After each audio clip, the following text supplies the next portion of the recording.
So I'm going to just dive right into the bulk of some of the things that I have been learning lately.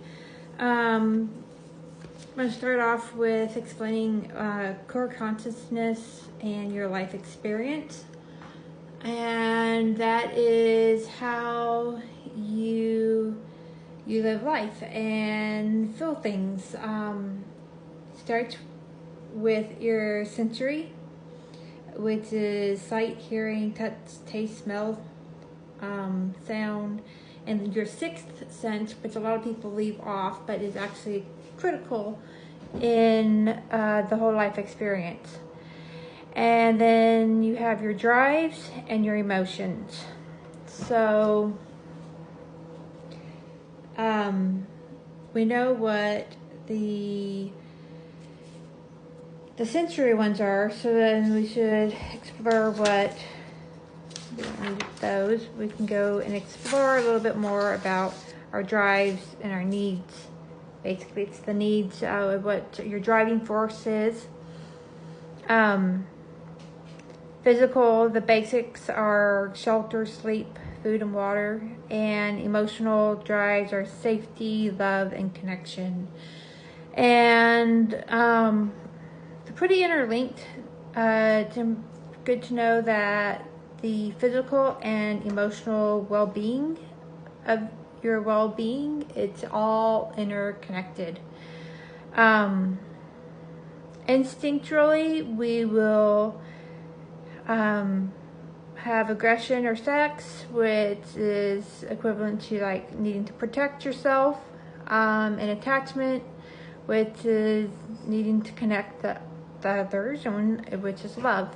And if you study the physical side of it, that is all found in the polyvagal nerve theory.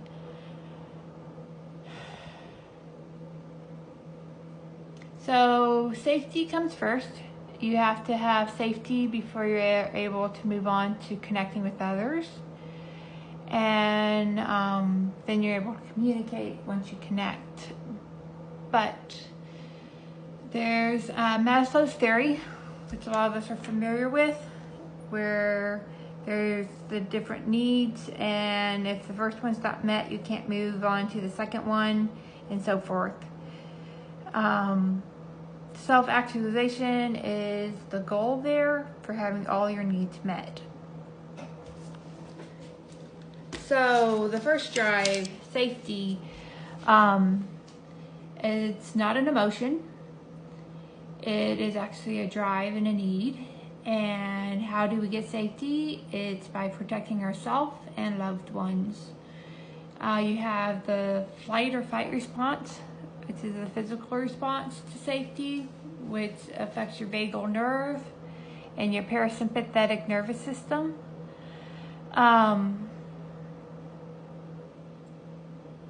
Intuition and trusting yourself is important in safety. And to be safe, we need to decrease actual threats and increase actual resources. To feel safer, we need to stop inflating threats and start recognizing our resources. And then when we do that, we don't have the need to feel like we need to be afraid. If that makes sense. You feel like you need to be afraid if you don't have enough resources for your threats.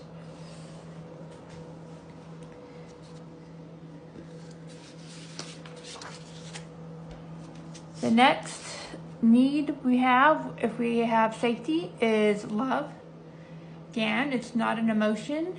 Love is a drive. It's kind of like an energy as well.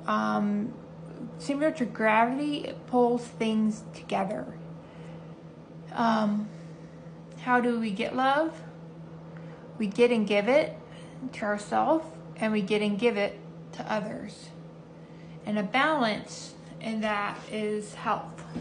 So a real common disorder with love is narcissistic traits and empathic traits. And then you have ideal, which is in the middle, where it's balanced.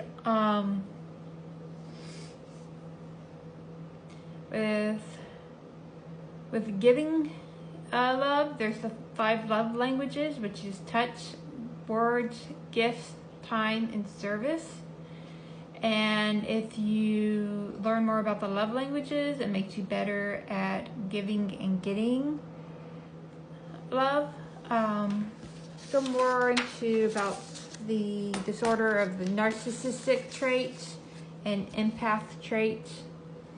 With narcissist, there is a lack of self-love, and the other love that you give and receive, they aren't able to give it. They're really bad at giving it, but they are hyper at receiving it. And empaths, the same coin, just the opposite side of the coin.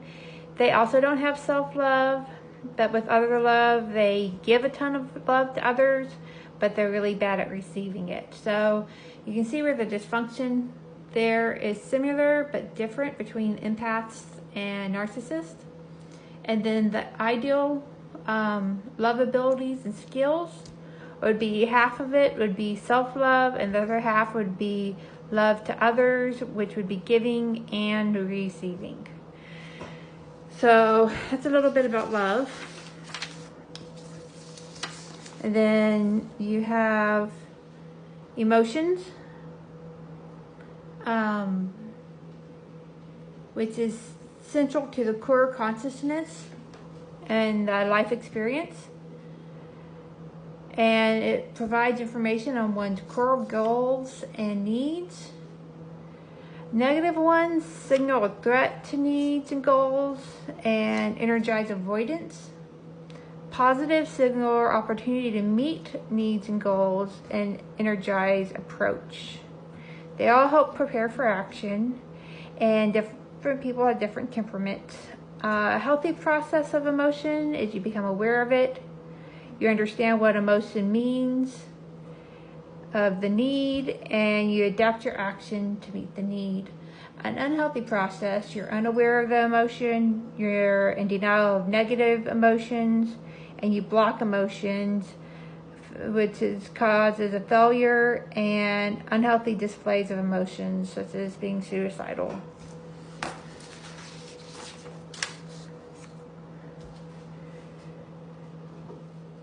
Emotions are response sets, which prepare and energize action in response to perception and drive. So this is real important to know that an emotion is in response to a perception and to a drive.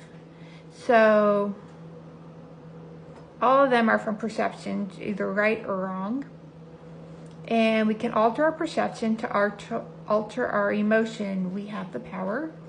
However, to alter an emotion or perception, we must let it wash over us, acknowledge it, process it in healthy or unhealthy ways, and then proceed to positive emotions and experiences, which is wellness.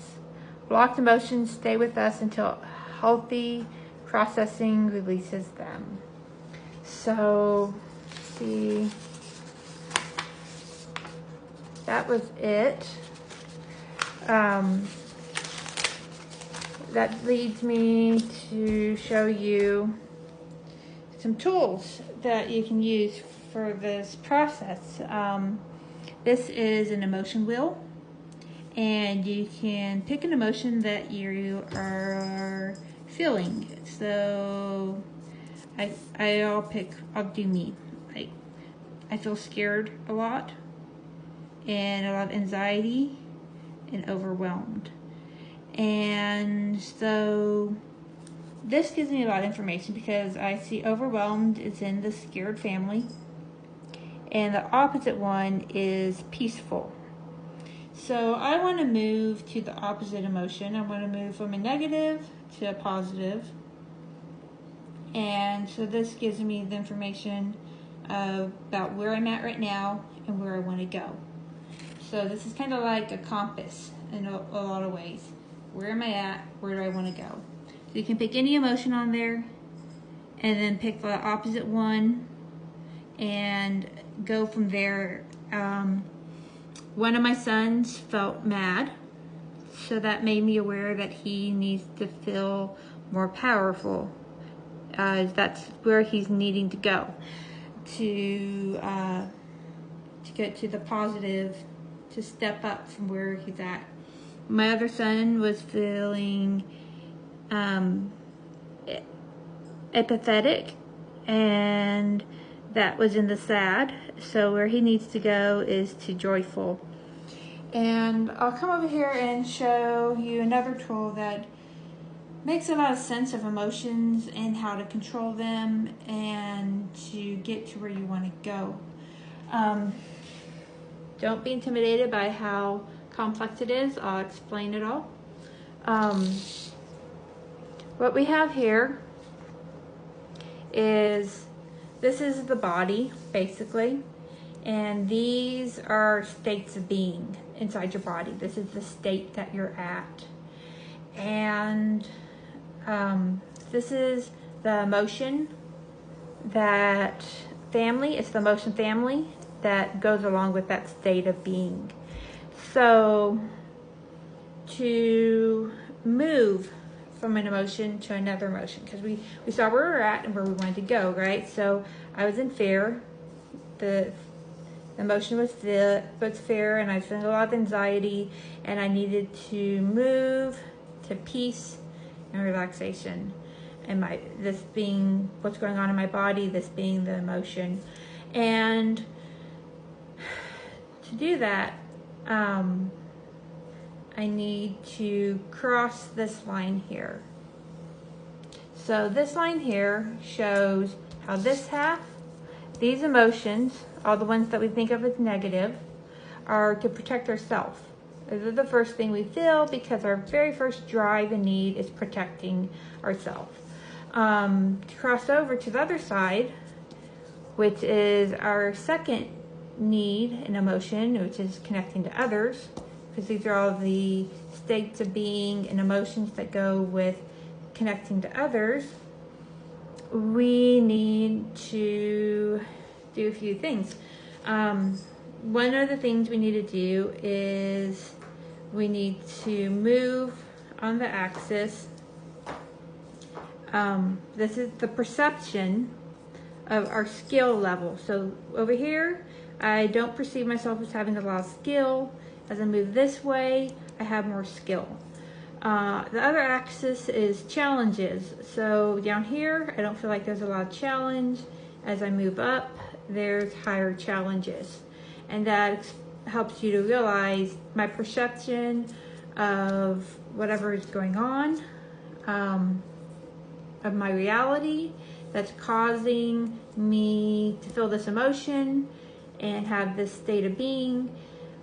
They can be controlled by me with my perception of the challenge of it and the skill set that I have for it.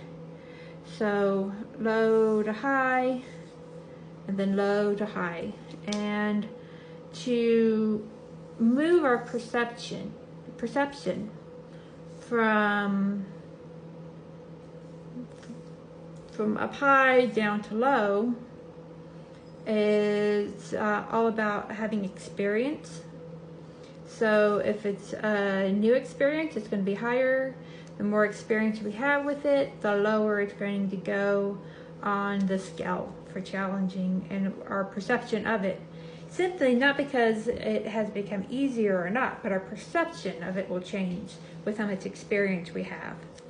Down here, our skill set for dealing with the challenge, it will move from low to high depending on the tools that we have. So as we gain tools to deal with it, it will move over this direction. Some of the tools, I thought this was great. Anger, to move to power, the opposite's on there. You have to use the tool of forgiveness. For sad to happy, it's love. For fear to peace, it's knowledge. And disgust to arousal is positive exposure. So let me give an example real quick. I'm going to keep using me. Fear. Having a fear of I don't know what's in the dark outside. And to get to peace, I have to have knowledge of, is there anything in the dark outside? What is it? Fear to knowledge. Fear uses knowledge to get to peace. So I can go from fear to relaxation and peace and move across the line over from the first drive to the second drive that we all have in our life. First is protecting ourselves, and then is connecting with others. So you can then take any situation and you can move around.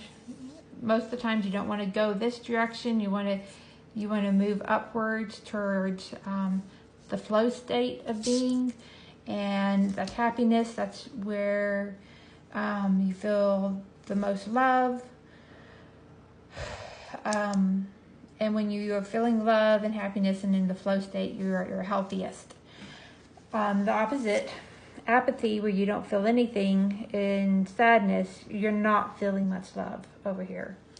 So you can move to any of them simply by adjusting your perception of skills and of challenge. So that's it for today. I thought it was really neat to realize the driving forces behind emotions and our state of being and how we can control them.